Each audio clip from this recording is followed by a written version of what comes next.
Hey, what's going on? David Avellan, with Drysdale, and we're doing a special edition of Breaking the Guard.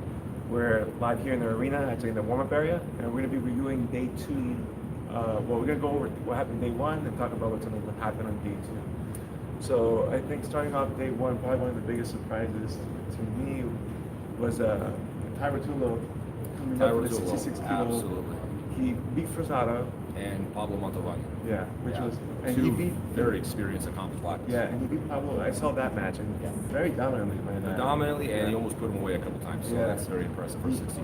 Yeah, he just out cardioed him big time. You can tell. Yes, and it goes to show that the level of like really high level belts and competitors is not that far off from the higher ranks.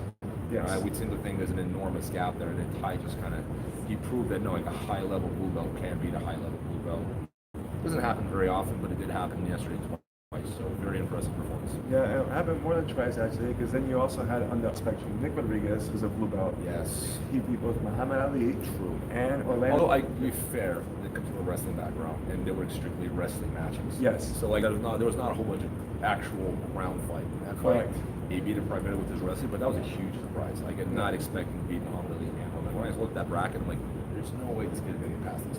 Like, not a chance in the world. I actually had Orlando. That was in my head. It's going to be precision for Orlando. But, nah. They had different plans. They had the right game plan to be going around. Like, I always think, how do you beat a guy like that?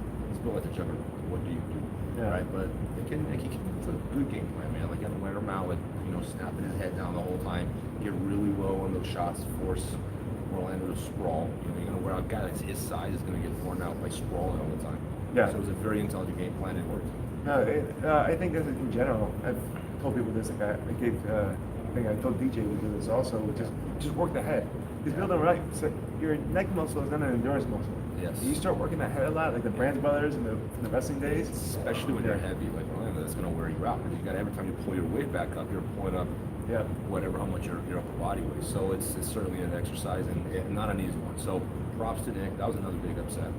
The one that really caught me off guard, I didn't expect this one at all, was Dante Leon beating Lucas Lever.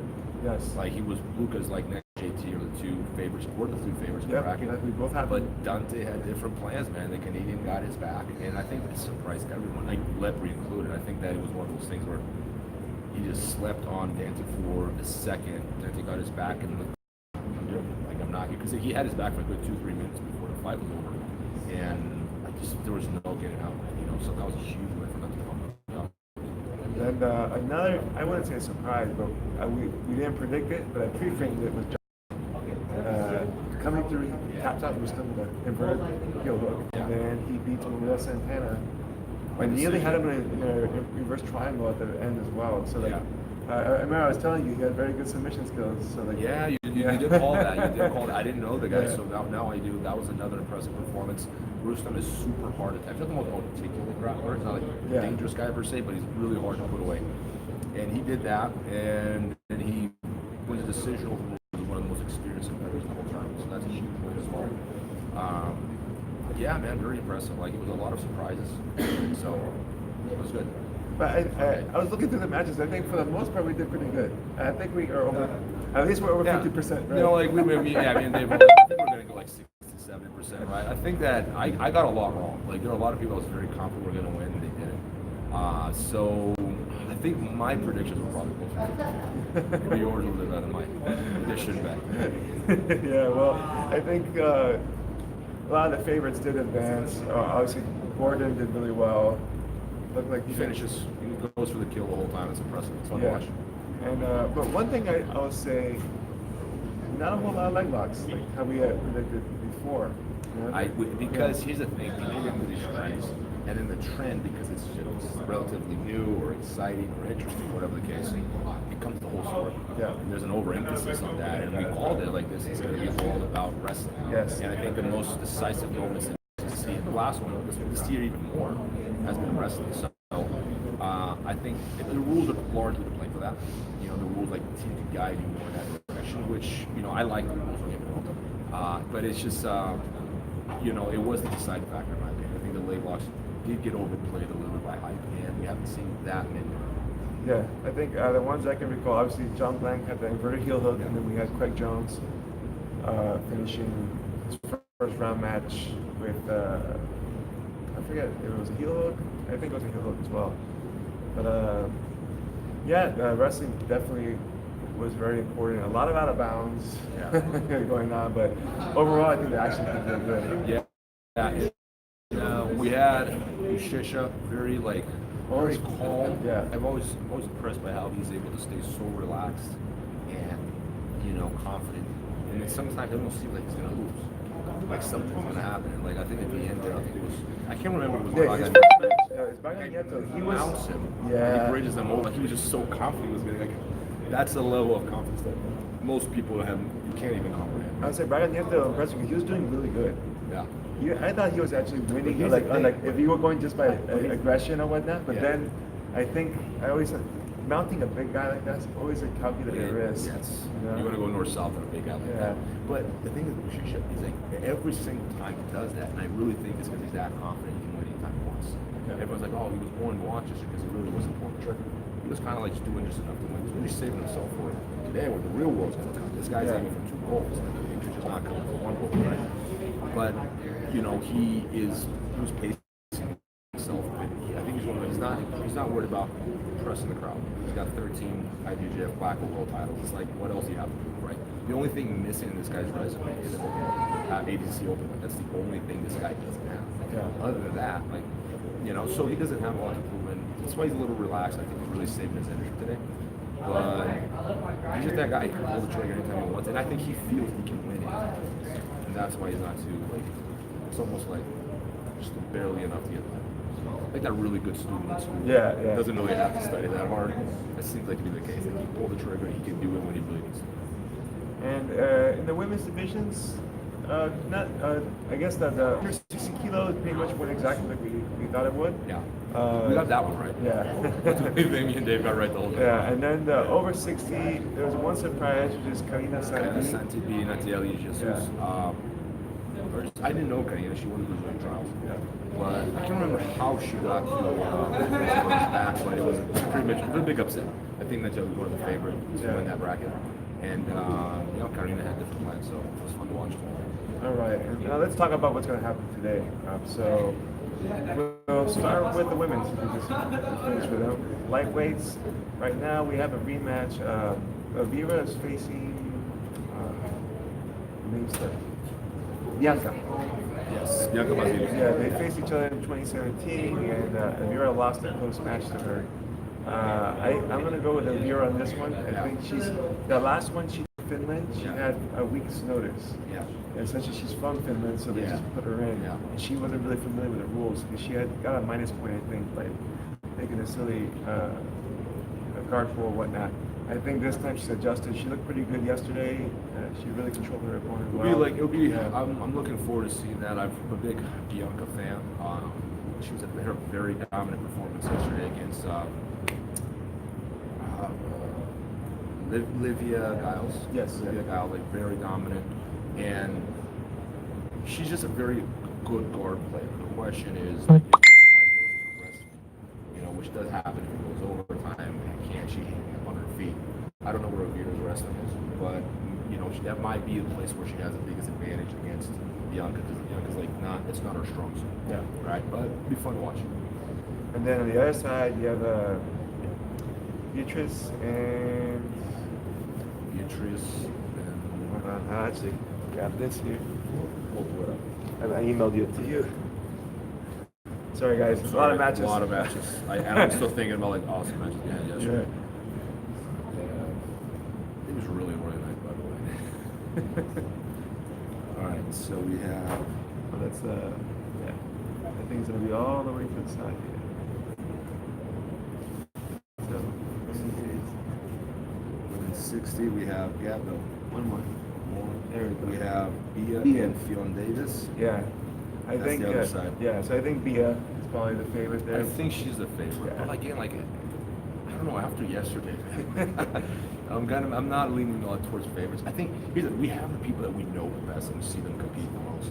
And those normally end up, because they are what we call the favorites, but the discrepancy in skill is not that great. Anything can you can have a bad day, a bad morning, things change, bad ankle, You know, you wore yourself out a little too much yesterday. The million other factors that go into play. So what we call the underdog, I don't think there's any really real underdog at ADCC, but what we call underdogs are really, you know, people that have a great shot. Yeah, we just said, you know, we lean towards. So I think on paper, yes, Ia is the most qualified one going for bracket, but I've been surprised way too many times. I was surprised way too many times yesterday, so I think it'll be the same today. So I'm excited. I actually couldn't sleep at night. I was so excited. I'm not even fighting. I'm like, I got anxiety because I can't wait to see these finals. Cool, yeah, and then and then we have a finals there.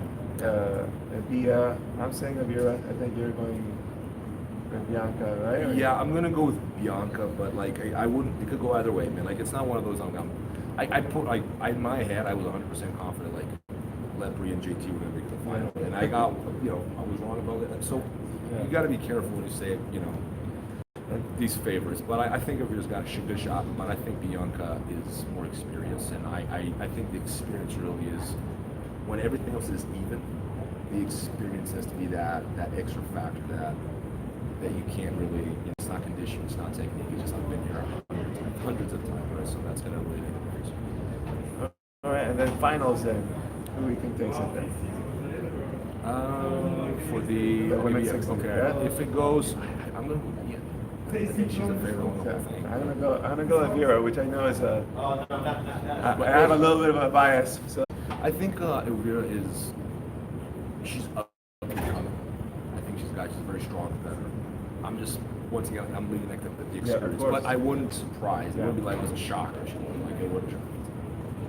All right, so now we go 60 kilo plus for the women's. We have, I think, Gabby Garcia and Ana Carolina Vieira. Yeah. I like them both. Like Gabby's horrible red, like one month. She's like so big, but she's like a sweet girl. Like she does her thing. You know, as a big girl, what's she gonna do? Yeah. You know, she's gonna fight. What else she gonna do? Yep. It'll be a ballerina. It's not gonna happen. You know, so. But I like Anna's such a sweet girl, and you know, people tend to root for the smaller person in general. Yeah. Like I think she's gonna naturally have the crowd on her side, just because you have the David Goliath thing going on. But you know, if the question is, can she wear a Gabby out? Because the girl that Hecker, I think she was from Switzerland. Yeah. She had the right game plan for Gabby. She lost. Yeah. But it was a weird takedown that Gabby had on her, and you know what? She actually had a really good game. She was wearing Gabby out. Really has.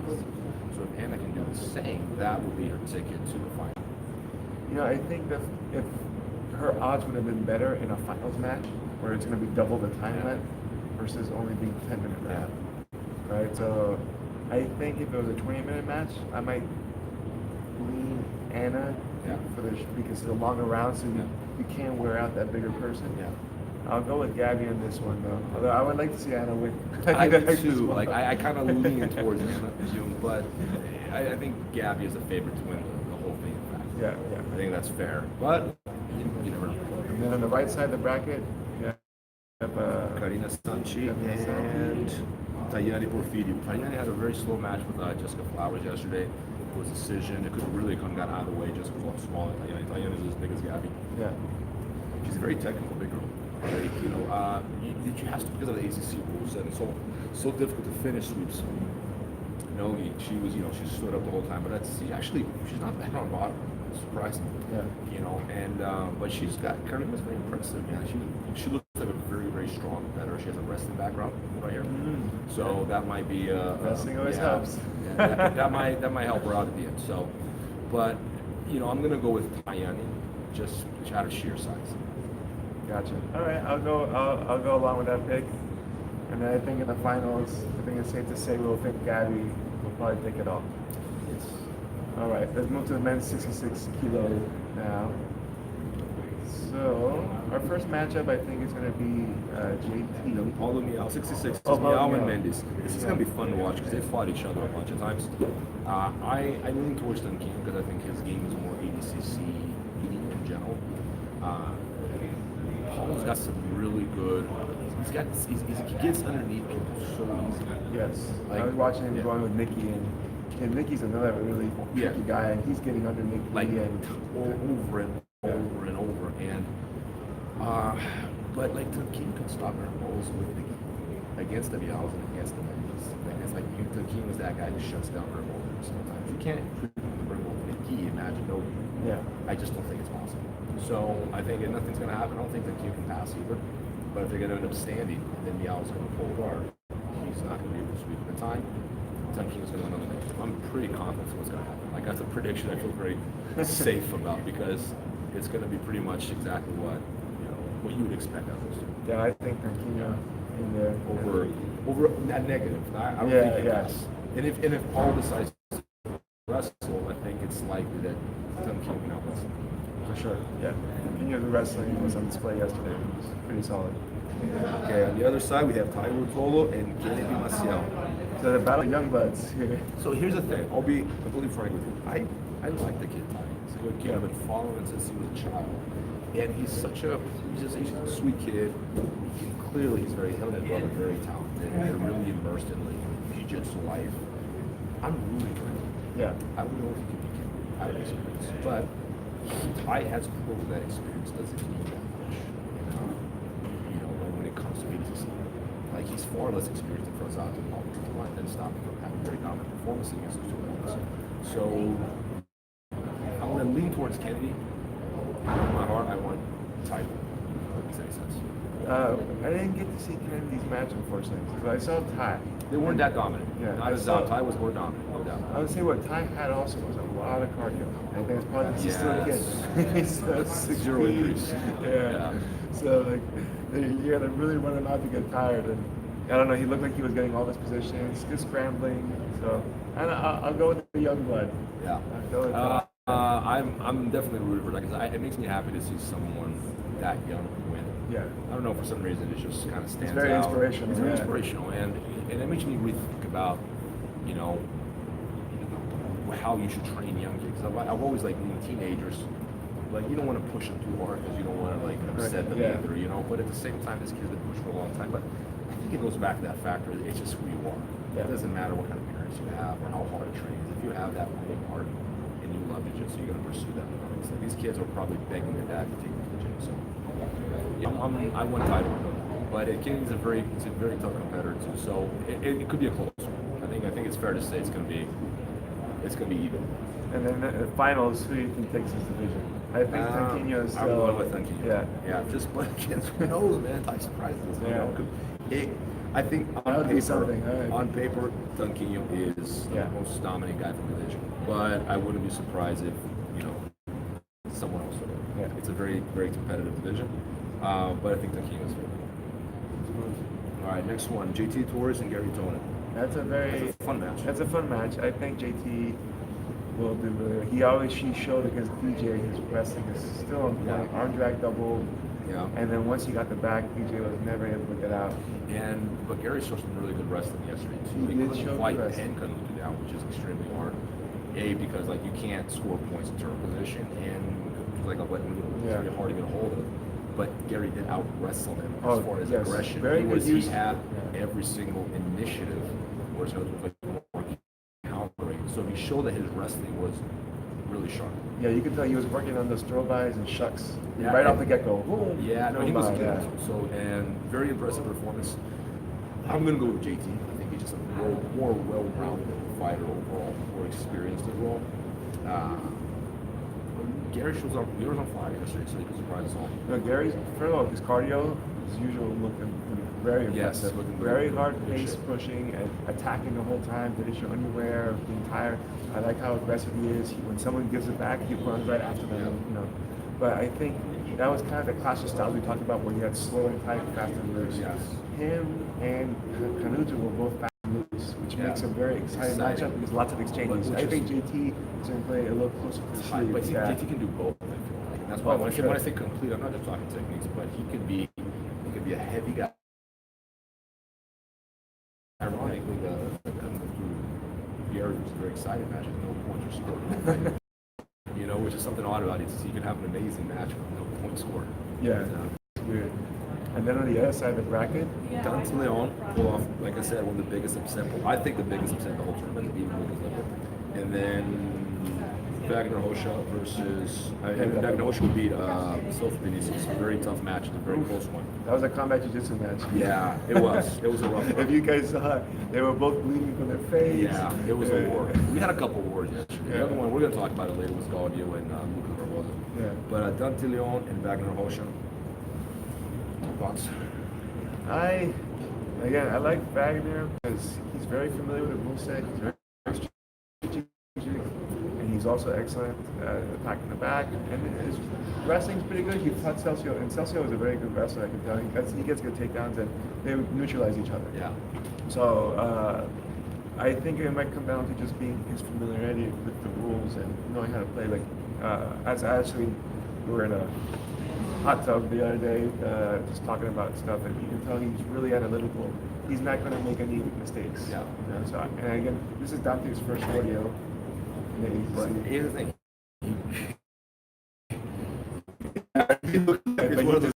I would not be surprised. I think Wagner on paper is the favorite, right? More experience, more accomplishments.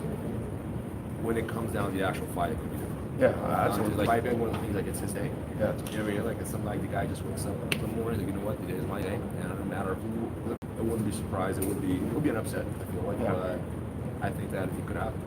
And then finals match. Finals, I'm gonna go with. I think JT still. Yeah. It's just a really solid game. JT. Moving forward, we have the 88, the 77, it's the 88. Okay, 88. So we have Craig Jones and John Blank. That's a fun matchup. It's a fun match. They both are going to look for the kill. Yeah. And again, remember, we didn't look over John, but we didn't. No, I definitely, I was leaning towards it's going to be between Murillo and Ruslan. Yeah. That's what I had. Yeah. Like completely wrong. John really surprised us. So he beat Ruslan and Murillo. And now it's fine. Craig, I think Craig on his favorite no matter what. But again, John surprised us twice yesterday. He again. He's like that, like the Dunton on the day. Yeah. The guy was like on paper, John's supposed to And one win, thing that he's really strong. Yeah, he looks like he's got that old man strength. Yeah. So like, if you give him a joint, you're gonna rip it off, you know. But likewise, so is Greg. But Craig had a really tough. I got to give props to Mason Fowler here. I felt that he was beating Craig actually. The refs just weren't giving him points. And for some reason, I don't know. Me and Bro were like, are we missing something here? Did they change rules? Like, we're not understanding why he wasn't getting points, right? It's very odd to me. And then Mason started, once he realized it was score points, he started getting a little more aggressive. That's when he got caught because we had a really tough time with Craig. Yeah. So props to him. But it goes to show that a lot of these like less known guys are up there. So John Blank could pull off a huge upset and beat Craig Jones. At this point, Mai is probably the favorite in the whole bracket. You know, I know Josh and Matil's are on the other side. They're both very, very tough opponents. And I believe Matil's has beaten Craig before. Or no? I'm not sure. I could be wrong. I think that was Mike Curtis. Okay. That was Mike Curtis, that's right. But we have Josh and Matil's on the other side. Thoughts? Again, good matchup. So far, Josh has been doing really well. He's submitted both his guys. Didn't really have too many problems. So he had a good day one. Adam had a foot lock once. Adam fought he did, really hard. He did. That's right. Adam was props to Adam Wojcicki, super tough competitor, and he had a war with Josh. I thought it was a really good fight. I think Josh ended up catching him because I didn't remember the leg lock. Yeah, grab your head at all. Yeah. He grabs your head, you're done. So I never tried. I didn't train with Josh once into the gi, so he could. But like, it's one of those things. He's one of those guys you don't want him touching your neck and jump. Rob's one of those guys also. But I think I'll lean towards Josh. But like again, it wouldn't be an upset. I wouldn't call it an upset. If Matilda. I think they're experience-wise, they're both on par. Technique-wise, I think Josh has more finishing game than Matilda does. And he's a better wrestler. At least on paper, right? And when it comes to the actual fight, you never know. But at least on paper, he's a better wrestler. So I'm leaning towards Josh on this one. And for the final, I think Craig, but it's one of those, I'm going to call it 51-49. But I'm kind of deep down in my heart, I want Josh to win. But I think the Craig's the favorite for this one. Stylistically. So here's what I think, because I think Josh has a better chance of beating Craig if it goes to. I think Josh will have the edge there. I think Craig is more likely to get a finish if he can. I'm not sure. Yeah. I'm actually the other way around. I think I'm leaning towards Josh winning, but I won't correct him. Okay. So you've been right better about predictions than I have. I mean, so we'll see. All right, 99 kilo. I'm sorry, below 99 kilo. Got it right here. We have Gordon Ryan and Lucas Barboza. Yeah, Gordon's the favorite. I think Gordon's the But favorite. Yeah. Lucas has been on fire, man. He had a war with Cyborg in the No League Grand Prix. He had a war with Patrick Gaudi. Patrick Gaudi almost beat Ryan, so he's up against a very strong hand. But I think it's fair to say that Gordon's been the most dominant guy in that division. Yeah, he had the easiest time in day one, I think, of anybody. I think it's, people, these are not the pushovers. They're tough guys, but he just made them look, Yeah. really And bad. world class, he's tapping world class guys fairly quickly. Yeah. Which is hard. Very few people have done that. And I think he's the favorite in the whole division, but he's got a lot of tough competition because on the other side you got Vinny who has his number. So we have two Vinicius, Vinicius guys and Vinicius Vega who surprised a lot of people yesterday by beating Polar Dylan in a very tough match against Jackson Souza. But he's against Vinny, who was basically untappable. And I think Gordon has figured this out by now. When they fought in ACB, Gordon kept trying to hit with Vinny, and we're all like, what are you trying to do? Like, it doesn't work. Yeah. Like, leg locks don't work on him. They work on other humans. You know what I mean? You can't finish with joint locks. Yeah. He's got very, very strong joints. You can't bend them, right? So it's like a genetic gift. You can't argue with that. And Gordon kept insisting on that form. If I were Vinny, I'd be feeding him before long. I think also Vinny was probably doing just that. Going into positions where he would give up leg locks just to try to win a scramble to advance afterwards. So I think if Gordon's going to try to win that final, he's going to have to focus on the back kicks more. Here's the thing, we're counting out Flator.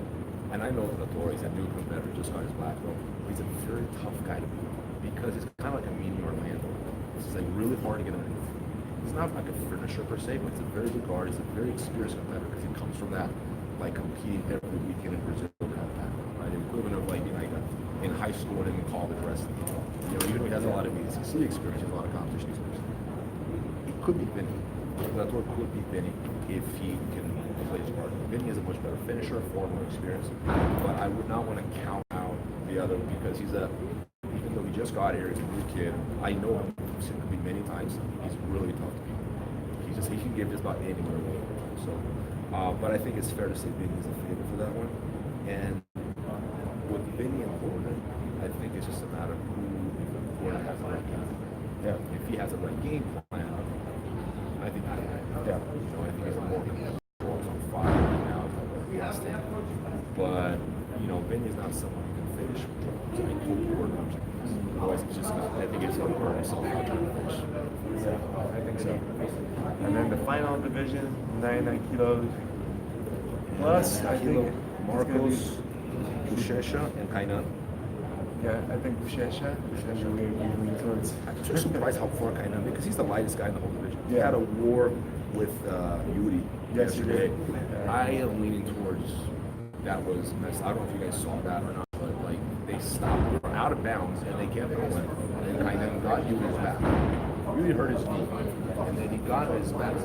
And then when they reset it back on Yuri's back. Kainan lost Yuri's back. I'm like, that's not strong, man. You can't. He actually got the position out of bounds. Yeah, they're very inconsistent with that because sometimes they score. You see a guy lands a picture perfect takedown, but the guy lands out of bounds. Nothing. They Then don't they get back. They don't have the criteria or not. I actually think it's lack of experience with a lot of the judges because they don't often they judge. Right, isn't that like you were saying the other day? There's not a lot of ADCC World Championships. There's once every 2 years. So imagine you train jiu-jitsu in 2 years. So what's going to happen? You're not going to forget it completely, but it's not going to be sharp either. Yeah. So these guys are lacking sometimes, like their decision making skills are not on the spot. Exactly. But I think Buchecha's the favorite for the whole division, really. But this right side is probably it's the first match of the day, I think. So I think we're gonna Nick Rodriguez, Cyborg. Now, what you had mentioned earlier, Nick has been in wrestling matches day one. Now, Cyborg is very good off his back. Yeah. He swept Orlando off his back with his infamous tornado guard. So it's like Mission Impossible. yeah, so you would wonder if Cyborg is going to try to wrestle with him, or he's going to pull guard and try to work with Nick. I think Cyborg's going to pull guard the first 5 minutes. Or the first, well, it's still 5 minutes. It's the second scene. Yeah, 5 minutes. And then if they end up on their feet again, I don't think Nick wins. I think Cyborg may sweep, or at least get to a good position. If it ends up it's going to be a wrestling match, I think Nick will have the advantage. I think it's a bad matchup for Cyborg. Even though Cyborg is a very good wrestler, he's shown this. Yeah. The Nogi Grand Prix, like in August, he won with wrestling. With wrestling that he can win. He out-wrestled him. But I think Nick is not only heavier, he's faster. He's a fast kid, man. Like, I was very impressed with how fast he was. No, he's another animal in the wrestling game. No, I don't think any. Like you said, it just depends on how they play it. I think Cyborg's best chance is to pull and work from his back, and because we haven't seen much from the top, I'm sure he knows what he's doing. But again, it's not against on him, par with something. Yeah. It's a different level. I agree. And then, with Bushisha, I don't want to lose matchups. I think it's fair to say Bushisha he is the favorite. Bushisha has shown that he's not like a super technical wrestler in the sense where he's got like amazing, but he's so fast and explosive. He has so much power. He's trying to double him. Like, just put it like that. Yeah. That's I think that's even harder than sweeping. In my head, at least, it's that's very brave. How do you take someone down already on the ground? Yeah. You're already like like a food truck on the ground. How do you take that? You can't move that guy. And Bushisha got underneath him down. I'm gonna lean toward Bushisha just because I know Nick is fast, but Bushisha's a little faster and more experienced. And the other thing is it's a 20-minute match. Yes. So cardio is going to be important. So you never know if it becomes a big wrestling match. That could favor Nick, right? And we've seen Bushisha gas against Cyborg in 2011. And that's how he won the absolute. Yes. So it's going to be interesting. It will be fun to watch. I think if Nick meets Bushisha in the final, Bushisha definitely should pull guard and play from there for at least the first 5 minutes, 10 minutes, and then take his chances wrestling. But Nick has proven to be very tough. For ADCC, a very good competitor. Very surprising for his first ADCC. But again, like I almost want to recruit all my students from the wrestling camps now. Just like it's easier to teach that guy, the submissions than it is to teach guys like get on his back. So it's a huge advantage, especially the heavyweight. And we have the final. We're gonna have the super fight we talked about. Oh yeah, Ben and Avellan. Ben hasn't changed. I think Avellan has the edge in wrestling, but Philippe is too scrappy. I think he'll have the overall advantage of the match. Every time there's a scramble, Philippe will have an edge. He might put him away, might put him under a really bad spot. So my point is because of that. But if this goes overtime, Andre has been this thing. So that would be his best chance to push this fight. Into overtime, and that's where Philippe will not be able to pull that. He can get up with something. I'm leaning toward Galval, but like you said, you never know what's going to happen. That's why we're making these picks. It's going to be amazing to see. I can't wait, guys. We're excited. I hope you guys enjoy the show. And enjoy this. Yep. Take care.